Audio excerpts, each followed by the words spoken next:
We are already having a time constraint of 15 minutes, but still we will try to glorify him at 6 p.m. So first I would like to pray his lecture now, and then at 6 p.m. we'll hear about his glories. Hare Krishna.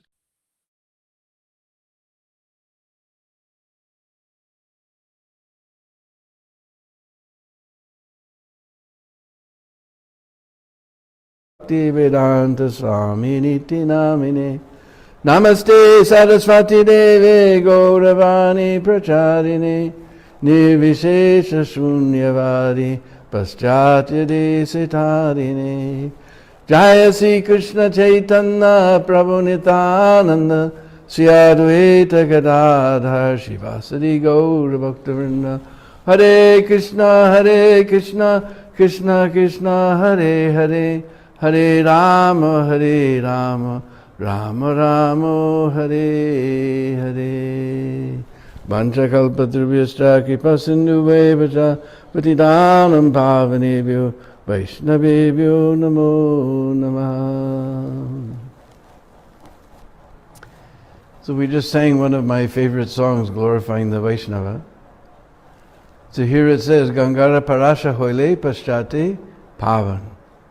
That by taking bath in the Ganga, after some time, one becomes, Pachati means after some time, Pavan, one becomes pure. Darshani Pavitro Eto Maragun. Nartam is addressing the Vaishnava. He says, Darshani Pavitro, just by darshan, seeing a Vaishnava, darshan matra se, you become pure. And we had the practical proof of this one time.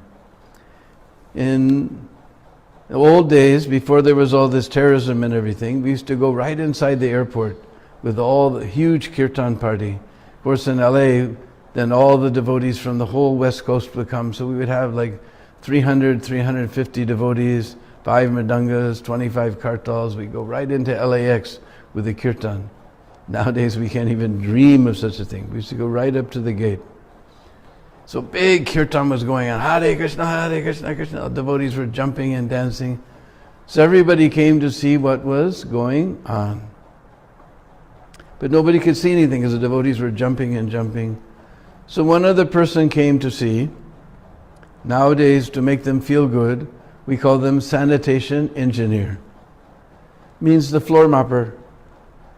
Now you can understand, to be floor mopper, you don't need a university degree. So he is a very simple type of fellow. And he was so black, he made the nighttime look like daytime. It's a very simple fellow. So he also came, and he was leaning on his mop, but he couldn't see anything. Suddenly Prabhupada came out, and all the devotees hit the ground. And everybody saw. Now some of you who aren't from America, you may think you know English very well, but you won't understand this type of language. He took one look, that floor mopper took one look at Prabhupada, and he said, "Look, that man, he's shining, he's shining. Look, that man, he's shining, he's shining, he's shining. Look, that man, he's shining." So look at that man, he's shining, he's shining. Look at that man, he's shining. Simple little guy, but just by seeing the Vaishnava, he became so purified, he could see the light was emanating from Srila Prabhupada's body. So this is the proof of this slok. Darshani Pavitra Koro Eto Mara Gun. So since we're in Los Angeles, we'll tell another story about Los Angeles. Because I was sent to LA to get trained up, because at that time Prabhupada wanted some of the big centers to be the training, especially LA. And so I was sent from Boulder, Colorado to go to LA and get trained up. And I met one devotee. I haven't met him ever since. A simple little guy named Mahaprabhu Das, who was all the way back from 26 2nd Avenue. He told me a very touching story about Srila Prabhupada. Since he's no longer around anywhere, you'll never see this on the memory series. But he used to stop by 26 2nd Avenue and join the kirtan, and everybody knew that noontime you could go upstairs to the apartment behind 26 2nd Avenue on the first floor up, and you could get free lunch. So sometimes he used to stop in to get free lunch. And they would all sit. Prabhupada would be sitting there on the floor, they'd all be sitting on the floor, and there was dal and something called sabji and this flat breads called chapatis, and rice, and all these things. And Prabhupada would be there directing the boys how to serve out. Now this is many, very in the very, very beginning. So Mahaprabhu was sitting there, and he was just so happy to be in Prabhupada's association. It was so nice to sit with Prabhupada. And gradually everybody drifted out of the room, and mostly they were all hippies, so they would just take their plate, not even, what to speak of wash their plate, they wouldn't even wash their hands, just throw the dirty plate in the sink and leave. So Mahaprabhu was sitting there relishing sitting with Prabhupada, and suddenly he looked around and nobody's there, just him and Prabhupada. And they looked around the room, he saw these dirty pots, he saw these dirty plates, and he thought, well, every day somehow these things get washed.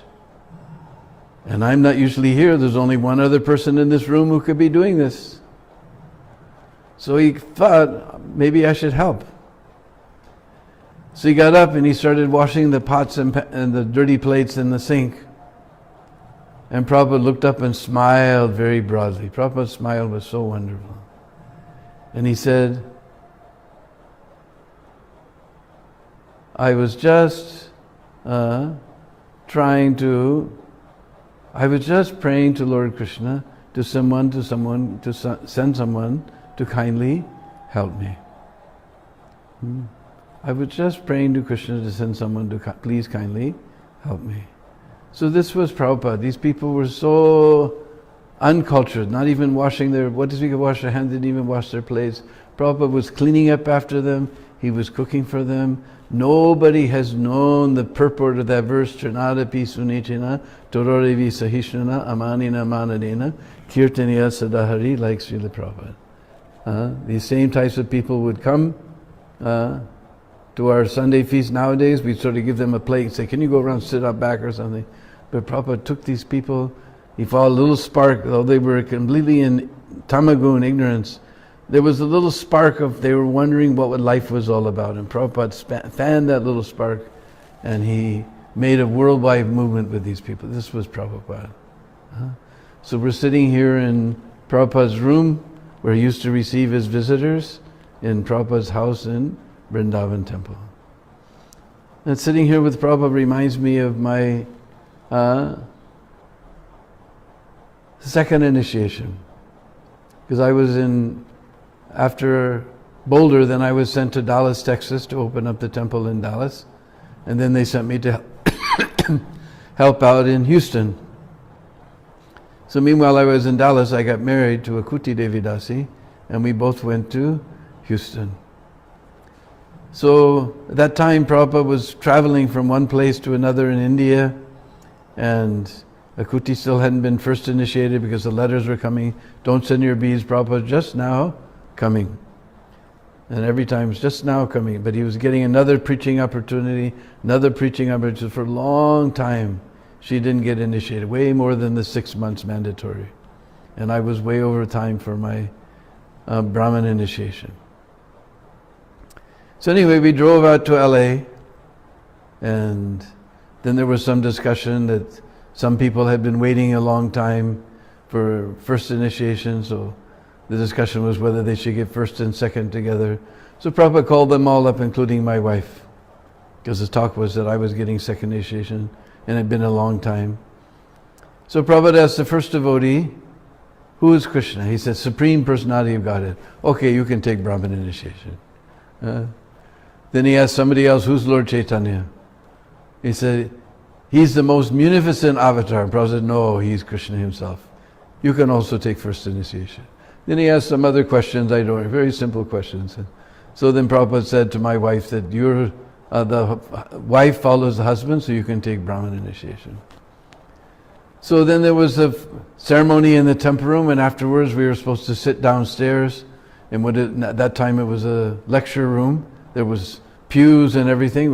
We would sit in a pulpit where Prabhupada could sit and preach. And now the temple room is there. So we were supposed to sit downstairs, and there was a door that went upstairs to Prabhupada's room. And suddenly Nandakumar came down. He said, Prabhupada has to do some urgent business. He has to go somewhere. So you come back at noon. So we came back at noon, and then he announced that Prabhupada's still busy, you come later at 5 o'clock. And I explained that our ride back to Texas was leaving at 3 o'clock, so we have to do it now. So he went upstairs and he told Prabhupada that this is the situation. So Prabhupada said, let them come. So my wife and I, we climbed up the stairs to Prabhupada's room. We came inside and immediately Nandakumar got angry. Are, I told you to come one by one. Why have you come together? And Prabhupada said, they are husband and wife. It does not matter. Then he motioned. He was sitting on a big cushion, even bigger than this. Like this. And he motioned to come around the side of his desk. So we were sitting right here next to Prabhupada. And he showed us how to count on the fingers, each mantra. Then he gave us each sheets of paper and he had us repeat the mantra after him. And then he looked at me and went like that. Then he understood that I had to take off my kurta to receive my Brahman thread. So I felt pretty stupid pulling off my kurta in front of my spiritual master. Because this is what Prabhupada had to deal with, people who didn't know anything, So you're supposed to get Brahman initiation, you're supposed to come with a bare chest so you can get the Brahman thread. So I felt like a fool pulling off my kurta in front of my spiritual master. Then, with two moves, bloop, bloop, he opened it up. Even today, sometimes I get it hopelessly tangled. But Prabhupada just bloop, bloop, bloop, bloop, and he opened up the thread. Then he looked at me, and again, this is what Prabhupada had to deal with. I never wore a Brahman thread before, so I didn't know whether to put up this hand or whether to put up this hand. And Prabhupada just looked at me and put it like a garland. He said, you can learn from your older godbrothers how to wear. Then he looked at us both and he said, now you just prosecute this Krishna consciousness very enthusiastically as husband and wife. So then we handed some dakshina to Srila Prabhupada and I picked up my kurta and we started backing out of the room. And I remember reading in Nectar Devotion, it said that one should not fail to offer praise in front of the spiritual master. And I said, we didn't say a thing. By this time, Prabhupada was already busy on his desk doing something. And I got all the way to the door and I said, I didn't offer any praise. I didn't offer any praise. And I got all the way to the door, I didn't know what to do. So then I said, Jai Srila Prabhupada. And Prabhupada looked up with one of those smiles, like a million suns are rising in the sky at once, and said, Hare Rama. It was so wonderful. And we exited. We had brought some of these flowers. There's a little, they grow in the shape of a ball, about this big. I can't remember the name just now, but we'd offered those to Prabhupada when we came in, and then we were backing out, and Prabhupada said, Hare Rama. So, another story from old LA temple. This is a long time before I became a devotee. There was a wonderful devotee. He and I opened the Dallas temple together. We went from LA to Dallas to open the Dallas temple, Mohanananda. So in those old days, Prabhupada used to go for his morning walk. Nobody used to go, just whoever drove him would drive Prabhupada and then walk with him, so he was all alone with Prabhupada. And they were walking on Venice Beach. And they were walking along, and the sun was coming up over the land, because we're on the west coast. So the sun was coming up over the trees on the eastern horizon. And it was bright orange. And Mohanananda, he looked like Prabhupada and the sun had both made a pact, a treaty, to bring light into the world. And suddenly they saw a group of personalities standing on the beach. And as they approached, one of them recognized Prabhupada. And he came running up and he said, Swamiji, you remember me? Ernie Kovacs, I let you be in my show. And Prabhupada said, I do not remember. He said, no, in New York. I let you be in my show in New York. Don't you remember, Swamiji? Come on, Swamiji, you got to remember. I let you be on my show. And Prabhupada looked at Mohanananda and he said, do you remember such a thing? And everybody knows, it's famous. And Mahananda, if Prabhupada doesn't remember, I don't remember. He said, no Prabhupada, no Swamiji, I don't remember. He said, Prabhupada looked at me, do not remember. And it's big, he said, oh Swamiji, I let you be on my show. His whole ego just went, Then Prabhupada, looked at him. He said, do you come here often? He said, yeah, we would like to watch the sunrise. I said, yes, I always come here to take my morning walk. Hare Krishna, and walked on, left him there with his deflated ego. So one time here in Vrindavan, our dear old Shamsundar personally told me this story. Because one of our favorite books to distribute is Krishna book. But we don't know the story how, or may not know the story, how that Krishna book came about. But that time, they were all the devotees were staying in London, in Tittenhurst estate of John Lennon. And they were working on fixing up the Bury Street temple to open up the temple. So one day, the manuscript for Krishna book arrived. And Prabhupada was very excited. He was looking through the manuscript and everybody was very excited. But along with the manuscript, they sent the estimate how much it was going to cost to print. And it was about $20,000. Now this is way back in the 60s, so $20,000, that's like more than 200,000 nowadays, you know. And everybody thought, where are we going to get that type of money? And they were all discussing with Prabhupada how the different ways they could raise the money. And then Prabhupada looked at Shamsundar and he said, you can just ask your friend George Harrison to print it. And Shamsundar, but Prabhupada, you don't understand. I've never asked him for anything. He said, no, you can ask him. But Prabhupada, you don't understand. That's not my relation. I never asked him for anything. Whatever he does on his own. No, you can ask him. But Swamiji, everything he's ever done, he bought the beams for the Bury Place temple that I'm carving, the marble for the floor. Tomorrow we're going to buy the altar, the marble for the altar. That's all been done by his own. I never ask him for anything. If I ask him for something, I'm like everybody else, just after his money. And Prabhupada said, no, you can ask him. Krishna will help you. Because whenever the spiritual master gives an instruction, he gives the Shakti, the energy to carry out that instruction. So anyhow, Shamsundar couldn't convince Prabhupada that this was a bad idea. So the next day, they came with one famous sculptor from London. I've just forgotten his name. He was a sculptor laureate for the London government, the UK government. So he was promised to help pick out the marble. So all day long they were in the marble shops trying to pick up marble. Then they found the marble, they made an advance payment and made the contract and everything and made the design. So there was no time to ask George. Then they went back to George's house and they had nice vegetarian dinner, but he didn't feel any opportunity to ask the question. Then somehow they went and they sat in George Harrison's drawing room. Now this must be a British thing, because I have no idea what is a drawing room. All I know is you don't draw there. They went in George Harrison's drawing room and he realized this is it. After this everybody goes home and he hasn't asked Prabhupada. Then suddenly, bing, he got an idea. You know in politics how to make somebody the bad guy? I'm going to teach you right now. There was a lull in the conversation and he looked at George. He said, you know George, the manuscript for Krishna book came. And George said, oh yeah? He perked up. He said, yes, and Prabhupada was very excited. He said, yes? And Prabhupada asked me to ask you. That's how you make someone else the bad guy. Prabhupada asked me to ask you if you could pay for it. And George Harrison's smile went down. He said, how much is it? About $20,000. George Harrison's face got even darker.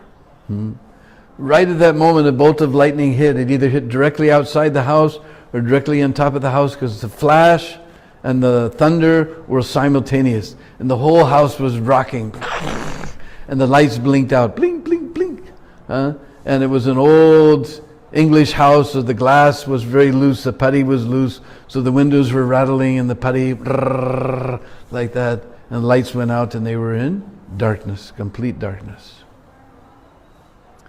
And Shamsundar thought, well, it seemed like an eternity the lights were out, and he was thinking, I told Prabhupada this is a bad idea. I worked so hard to make this relationship. Now this relationship is finished. And he was thinking like that. Suddenly the lights blinked on, blink, blink, blink. And there was George Harrison with a smile from ear to ear. And he said, well, after that, how can I refuse? So that's how Krishna book came about, one of our favorite books for distributing.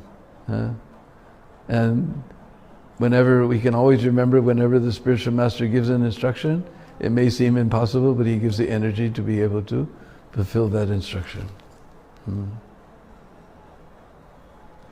So let's come to Vrindavan. Oh, let's see.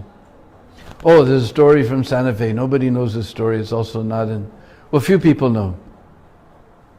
Tosan Krishna was there, Govinda Dasi was there, and Patit Pavana may be there. But there was a temple, before the temple in Boulder opened, one devotee named Harinama, who was my first temple president, he had opened a temple in Santa Fe, New Mexico. And they were way out in the wilderness, and so they kept writing to Prabhupada, you must come here, you must come here, you must come here. So finally Prabhupada wrote to him that yes, we will come. So they're very excited. And that time, the movement didn't have so much money. Now we fly around like nothing. But that time Prabhupada's itinerary was he was going from New York to Montreal to Chicago to Santa Fe and then on the way on to LA. And Govinda Dasi was cooking for Srila Prabhupada. So they didn't have enough money for her to fly the whole way with Prabhupada. So they flew her, since Santa Fe was direct line on the way to LA, they flew her to Santa Fe. At that time, Harinama had been bit by a black widow. This is a type of spider we have in America that's black with a red hourglass on its belly. And you can't, unless you're old, very old or extremely young child, you can't die from it, but you can get a nice bite and fever and everything. So he had this incredible fever and he was totally delirious and everything. So Govinda Dasi arrived in Santa Fe. And Shimili, Santa Fe is about 1 mile above sea level. So the air is very thin there. You walk a little bit and you start huffing and puffing. So Prabhupada had just had that leela of having a heart attack in New York, so she was very worried. So she went to town and she consulted several doctors, and they said, yes, people with heart condition, this altitude is very, very bad. He should immediately go to LA. He should not stay here. So he came back, and poor Harinama, he was having this fever and delirium. And she was saying, Prabhupada can't come here, he has to go directly on to LA. So Harinam, he shouldn't have listened, but he listened anyway. So then Prabhupada was coming, but there was no airport in Santa Fe. The airport was in Albuquerque, about an hour or so away. And all the temple had was a little Volkswagen Beetle, if you remember those little creatures, Volkswagen Bug. So they drove up to Albuquerque, and they waited for Prabhupada to come, and Prabhupada came, and they paid their obeisances, but Harinam, couldn't bend his leg because it was all sore from this swollen. And Prabhupada saw him putting his leg in a funny way, and he said, what's the matter with your leg? And Harinam said, Prabhupada, it doesn't, or Swamiji, those days, Swamiji, it doesn't matter, but you have to immediately go to LA. And Prabhupada looked very surprised. You boys write me so many letters that I should come here, now I come and you want to send me away? And Govinda Dasi blurted out, but Swamiji, this altitude is very bad for people with heart condition. And Prabhupada looked at them both and said, oh, you think that I am an old man? Now they were totally flustered. They didn't know what to do. They're totally flustered. So then they began to discuss what should they do. And finally, Prabhupada said, what do you think we should do? And Govinda Dasi, but Swamiji, you're the pure devotee, what do you think we should do? And Prabhupada so humbly said, that does not matter. What do you think we should do? So then they realized it's foolish. They invited Prabhupada, Prabhupada came, now they're telling him to go away. So they decided he should come back to the temple. So now Volkswagen Bugs are very small cars, so Harinam was driving, he had Prabhupada sitting right next to him and Govinda Dasi in the back seat. Now Prabhupada's sitting right next to him, and the whole time he was thinking that when Prabhupada comes, I'm going to ask him this question, I'm going to ask him that question, I'll ask this question, and now Prabhupada's sitting right next to him. He just thought all these questions are foolish. He couldn't think of a question to ask, so he just looked at Prabhupada and he said, Swamiji, it is so nice to have your association. And Prabhupada smiled and he said, yes, and it is so nice to have your association. And they drove a little longer, he couldn't think of a question, he said, Swamiji, it's so nice to have your association. And Prabhupada smiled and said, yes, and it is so nice to have your association, like this 2 or 3 times. And Santa Fe is famous for its sunsets. So Harinama said that night, Krishna must have put on a special show for his pure devotees. He never saw sunset with so many colors like that before.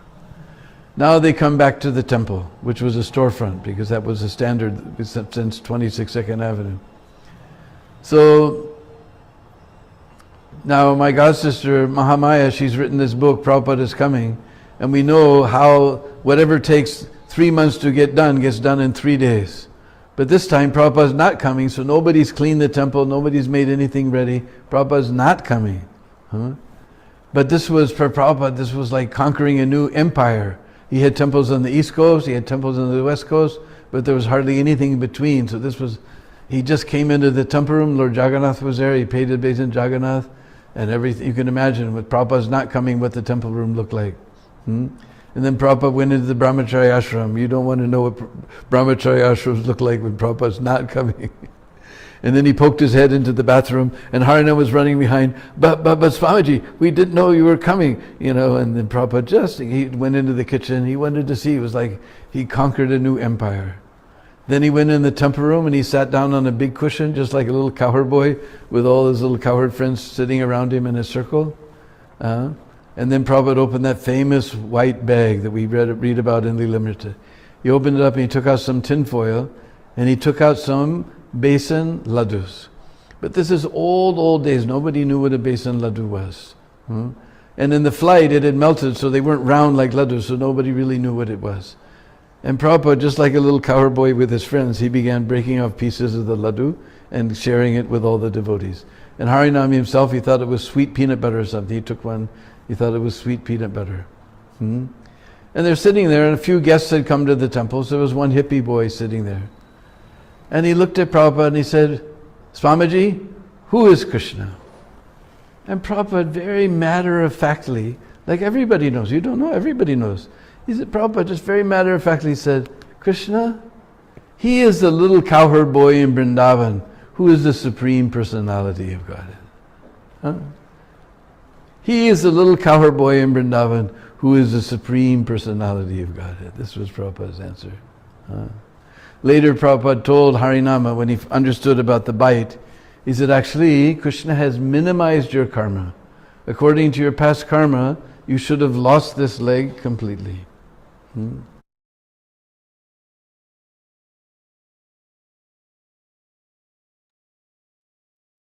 I know it's literally heartbreaking to stop such pastimes midway.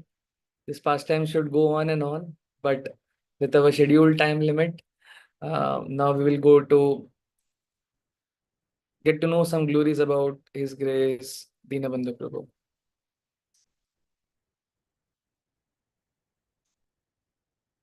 So, basic introduction of Deenabandhu Prabhu. Deenabandhu Prabhu is a beloved disciple of His Divine Grace A.C. Bhaktivedanta Swami Prabhupada, known for his deep knowledge of Raj Bhakti, pilgrimage, leadership, and narration of Krishna's pastimes.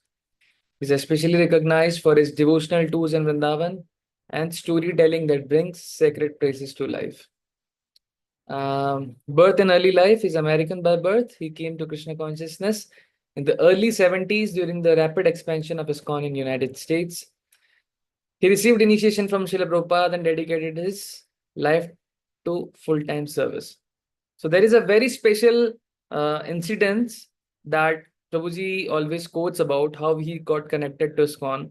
So rather than listening from me, I just want that everyone should directly listen from Prabhu. So I'm screen sharing that lecture as well. Just a second.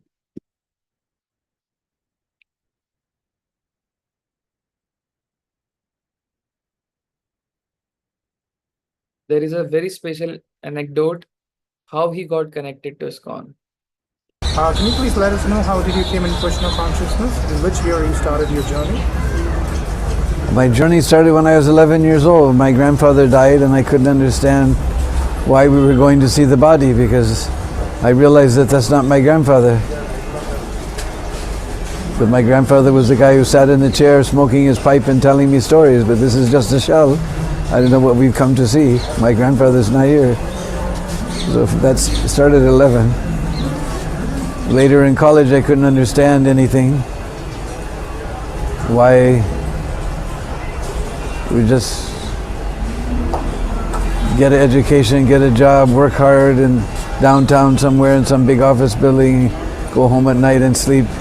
I couldn't see the point of it. So I left the college looking for the truth. And I ran into the devotees in Boulder, Colorado. They said, tomorrow's Krishna's birthday, we're going to fast till midnight and have a 25-course vegetarian feast at midnight. And they didn't even have a temple. They were staying with some hippies in a real log cabin about 30 miles outside of Boulder in a place called Longmont, near Longmont. So then they gave me a copy of Bhagavad Gita as it is, and just the introduction by Prabhupada answered all the questions that were bouncing around my head. And by the time we fasted all day and had a 25-course feast at midnight and I ate one gulab jamun, then I was convinced. Otherwise, you want to hear the whole story, it takes 3 hours. Wonderful.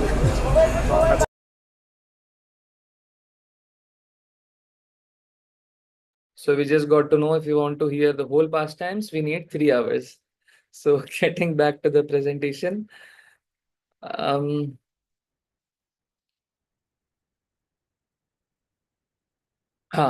initiation. So we already heard the initiation story, actually the Brahman initiation story, how we got Brahman initiated by Srila Prabhupada. So he got initiated by Srila Prabhupada in early 70s. He got a very special name, Deena Bandhu, means friend of the following, friend of the fallen, reflecting his compassionate and accessible preaching style. So if any one of you might have visited Vrindavan and you had a conversation with Prabhu, he's literally like a spiritual grandfather. You can anytime access to him, go to him, Baba, I have a question. Like Vrajvasi say him, Deen Bandhu Baba. So you go to him, ask him that, Prabhuji, Baba, I have a question.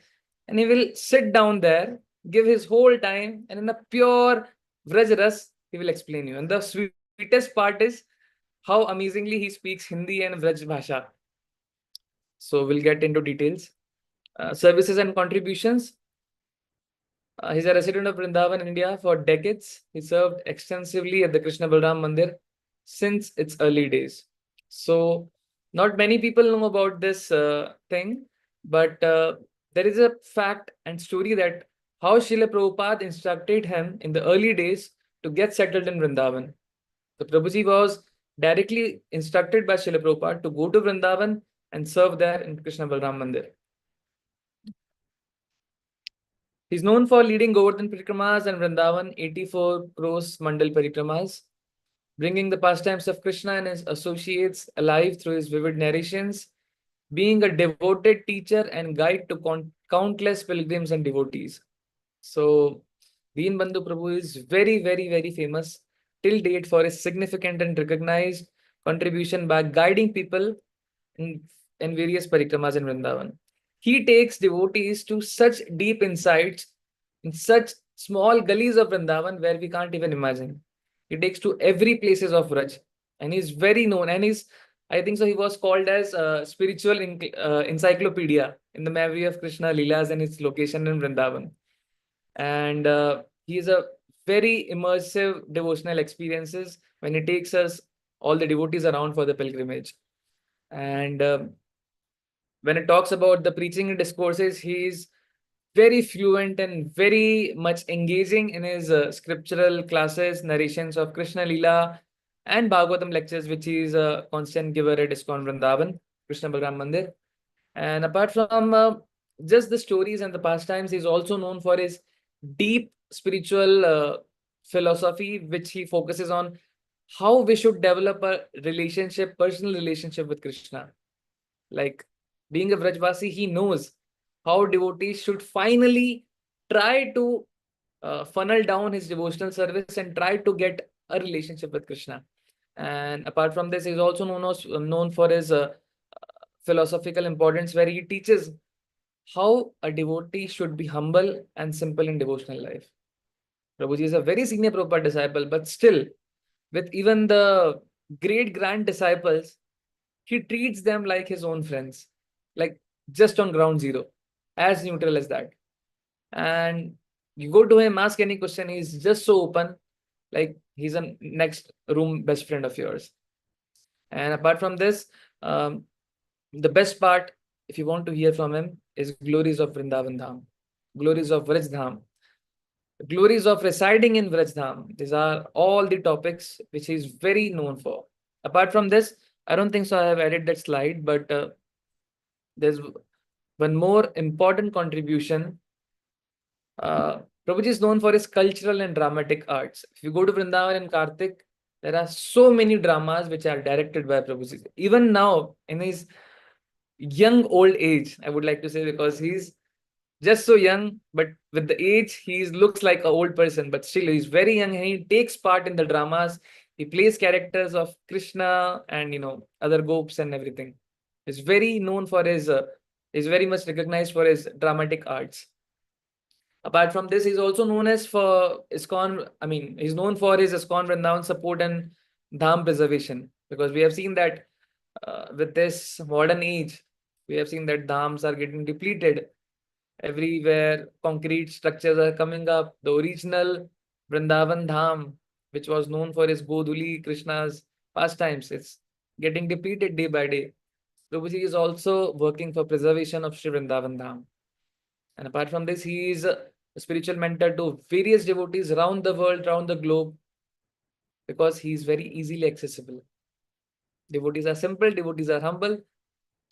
Even after being so senior, joining Srila Prabhupada in his early days, still he's accessible to each and every one of us.